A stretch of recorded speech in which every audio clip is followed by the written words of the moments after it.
Whew. Alright, the gloves are off now. It's time to really talk about this movie. Cue the music.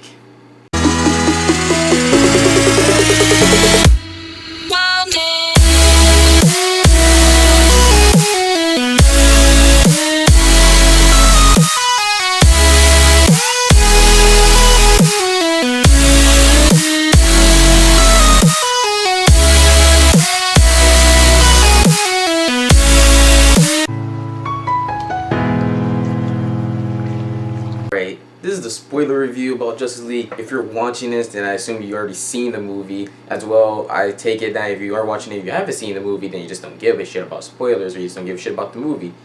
Either way, you're in the right.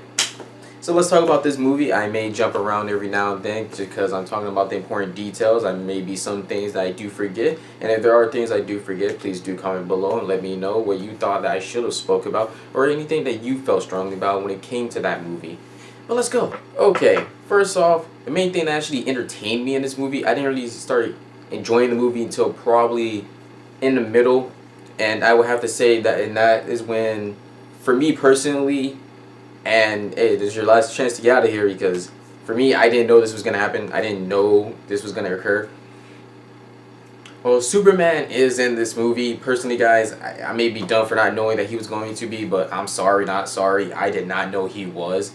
Yeah, I see. Yeah, we get that one dream sequence in a trailer or something like that. Well, they try to make that seem like a dream. Smart on their part, but still, they do show that scene. It's just that's not specifically what he says, because they bring him back, and by bringing him back, there are these. This has to do with Steppenwolf, so that's gonna lead me to Steppenwolf now. So with Steppenwolf, he's this asshole or a dude that's trying to regain his claim with the New Gods, which is kind of like a little Easter egg towards Darkseid, because he's, I believe, was a new god. And there are these three objects that are called the Mother Bots, and that's one thing that sucks about Steppenwolf. He just continued to call the boss Mother, and he just keeps talking to it. He's just terrible. But there are these three Mother Bots, and if they bring them together, they could basically pretty much let him destroy the world, give him ultimate power. Bottom line is. And to defeat Steppenwolf at the time when he did have those bosses, you had the Amazons, the Atlanteans, and I believe other gods that were there too, because they are showing a guy that does lightning, and I'm assuming that was Zeus possibly. That wasn't Zeus. Who the fuck was that guy? And then they show a lady that's shooting an arrow and her arms were glowing. That could be Artemis. If that's not Artemis, who the fuck is that lady? But still, they don't really touch up on that aspect. You just got to kind of make a guess for yourself right there. But it was them, and also there's another Easter egg in here of a lantern, a special lantern, not like your Guy Gardner, your Kyle Rayner, your Howard Jordan, your John Stewart. It was just some random ass alien-like lantern or something. I don't know. He didn't matter in the least. Fuck him. He died instantly. He was pretty weak as far as I'm concerned. And then the ring went up, left. But after they defeated Steppenwolf, what they did was they divided them, and also the humans, I guess, were in this fight too, from what they made it seem like. And because they said that one was put with the Atlanteans, and one was put with the Amazons, and then the others were with man. And that's the first one he goes for. He goes for the one that's with the Amazons, and then you get to see Themyscira again. Things feel a little kind of different. You kind of tell it's not the same as when we got the Wonder Woman movie, but it doesn't matter at the moment. Goes to Themyscira, kick the Amazons' ass. That was actually a pretty decent scene too right there. That their whole goal of trying to get the boss away from him, in the end he still takes the boss, but I like the little fight and dynamic between it. I mean, you could tell that some of the Amazons were CGI'd out, so that was just kind of stupid on their part, probably. And then once he gets that Mother Boss, he heads to Atlantis, which does introduce Aquaman, and I forgot the lady that's to be his wife, but you introduce her. You do see her abilities, and I think they did really good with her in that movie for the short sequence that we had of her. And it was something that she was doing with her hands, and I just like how it looked when she controlled the water. But then one thing that kind of bothered me, that makes me a little worried about the Aquaman movie, because if it's going to take place in Atlantis, it's underwater. While they were underwater, they weren't talking or anything. What she had to do was put a type of field around her and Aquaman just for them to talk. Now I'm a little worried that that's something that might be in the movie. At the same time, I know many are really worried about that, because it's Atlantis. You saying that you can't talk underwater or anything.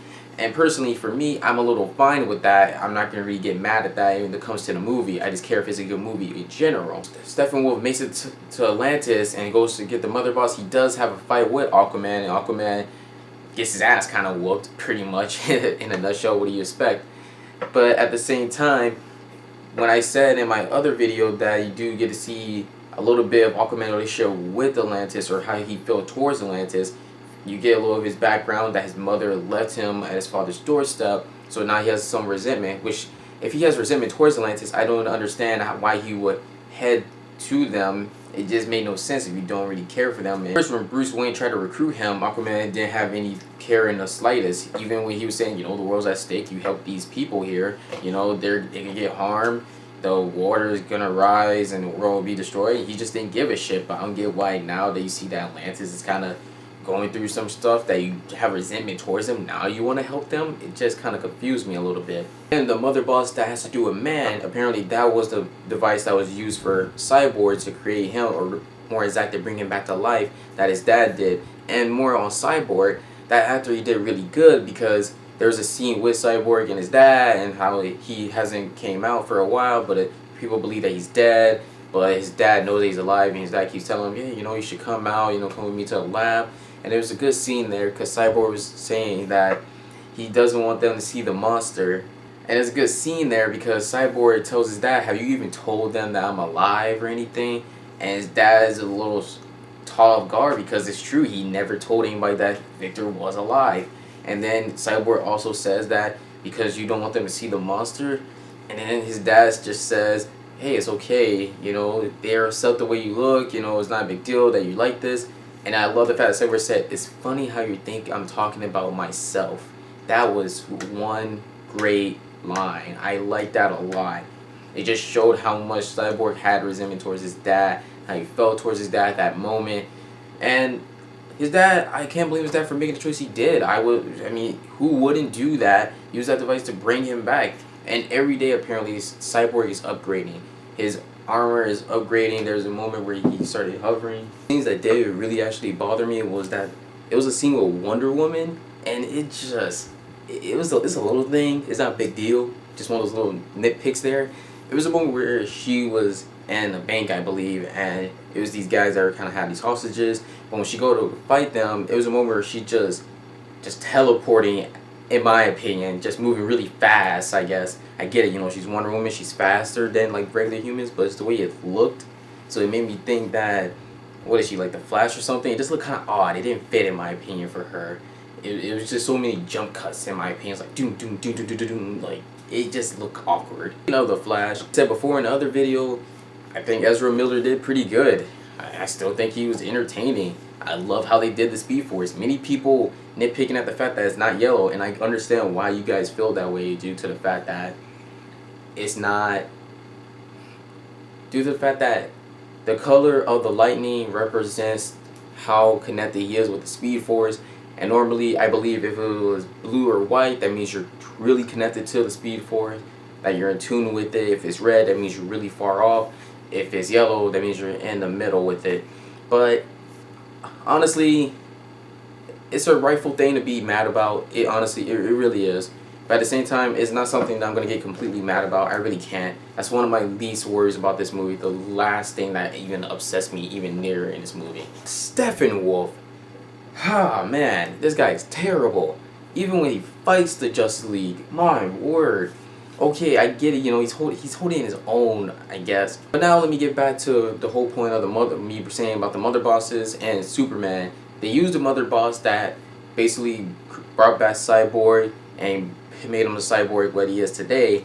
And then what they do, they take it back to the Kryptonian ship that Lex Luthor used to be able to create Doomsday. They take Superman's body, they put him in the water, and then what they do after that, what they need is an electrical charge. So what they do is they're going to throw the boss in there. At the same time, they're going to have the Flash run as fast as he can. He's going to use the spark that he created, and he's going to touch at the same time it touches Superman.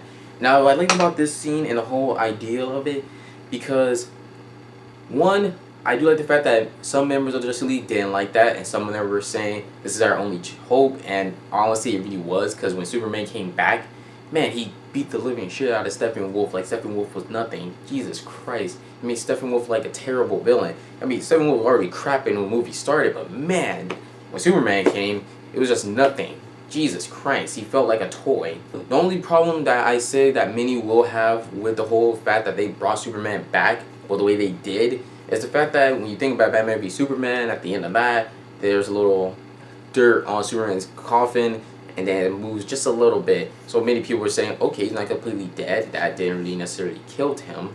But this is just, okay, so I guess he actually was dead, and that is what's going to bring him alive.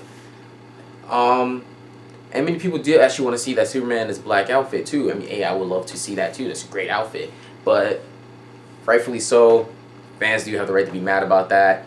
Not even just fans, just viewers too. It's just, I just think that's a movie error right there. If that scene wasn't there in the end, hey, I think everybody would have been okay. Nothing to complain about on that one. But whatever, let's just not kill off Superman again in a dumb way and bring him back in a way that nobody thought he was going to come back. Let's just not do that anymore. How about that? And another thing that I wanted to go more in depth with was the comedy. And the thing with the comedy, it's a hit or miss in this movie, and that's completely fine. There are some movies that are just a set comedy that are just hit and miss. But this movie, the problem with this is that when they try to do it with Batman, it does not fit. There's a moment where they fight Superman. Yes, they fight Superman. When he first comes back, he's not all together. When Superman comes back, he's not in the right mind. He doesn't really familiar or anything. And then he ends up fighting the whole Justice League, which was a good scene because Cyborg armor went in defense mode, and then it was about to blast at him, and he didn't really want to do it himself because he didn't have complete control of it. And then Aquaman was also kind of a little riled, but when Superman fought all of them, he was kicking their ass. That was the best part of the movie, the best scene by far. One good thing about that scene is when Ezra Miller is running to go and try and like get you behind him while he has everybody in a tight grip. He has Wonder Woman, Cyborg, Aquaman, and then Batman's just still running there. He's still running to the next destination, which is hilarious. Ezra Miller is trying to run and go behind him, and you just see Superman slowly just turn to look at him, all pissed and everything. Ezra Miller's just like, what the fuck? That scene was amazing. I love that. That's like one of the best parts of the movie. I would buy that DVD just to see that one scene again. Once he finished beating the Justice League up, Batman does arrive, and he does familiarize with Batman a little bit, but not anything good. And he mentions to Batman, do you bleed? And he said you will. I love that scene. That was actually really good. And then Batman brought the big guns, which was Lois Lane, and that brought Superman back together, brought his senses back. And then him and Lois Lane went back to his old home. Things basically reconciled there, and I feel like they could have did a little better there. It just felt like a little fast in my opinion. I'm fine with him getting his memories back and everything, but it just felt like he didn't really want to go and fight anymore. It just felt kind of off in my opinion. And when you guys do watch these movies, there are 2 post-credit scenes, and the first credit scene is just showing Superman and Flash racing, which is a fun little scene. But the second one, you guys Luthor escape from prison, and then shows a boat going to his yacht, and that person that's on that boat is Deathstroke. And I'm glad to see that. And the funny thing to me is you just got Jesse Eisenberg. He seems a little, he's not as goofy as he was Justice League. He's not as goofy as he was in Batman v Superman. Thank God for that. And he just said, I guess it's time we started a league of our own. Not say the Legion of Doom, just a better way to go about it, better team name. And hey, you know, who knows how they're going to build that up. I'm pretty sure Reverse Flash might be a part of that, as well as Black Manta. Where they're trying to build up, could be for like Justice League 2. Hey, who knows? I mean, shit, Darkseid got to come sooner or later. Justice League 3? I don't know. Justice League's trying to go far as he can. I believe, what was it? Green Lantern Corps doesn't come until 2019, 2020? Fuck. This movie's decent. You don't have to watch it. Don't force yourself. It's whatever. It's okay. You can watch any other movie out there. I mean, damn, I say watch Orient Express or something like that. The murder, like, if you want. And that's all I really recall to say that really did have my attention about this movie, guys. I may be missing a few things, but like I said, make a comment below if there's something that I'm missing. And please don't be afraid to ask for any movies, shows, or any other animes or trailers that you want me to talk about. Also, I'm able to get back to doing my DuckTales reviews, which I'll get back to doing that soon. I downloaded Disney Now, so I'll be able to do more videos on them and catch up with the show. And as always, please don't fail to ring that bell. Like if you dare, subscribe if you care. And Keon for Miles. star. I'm burning out fast. I try to shine, but it's never gonna last.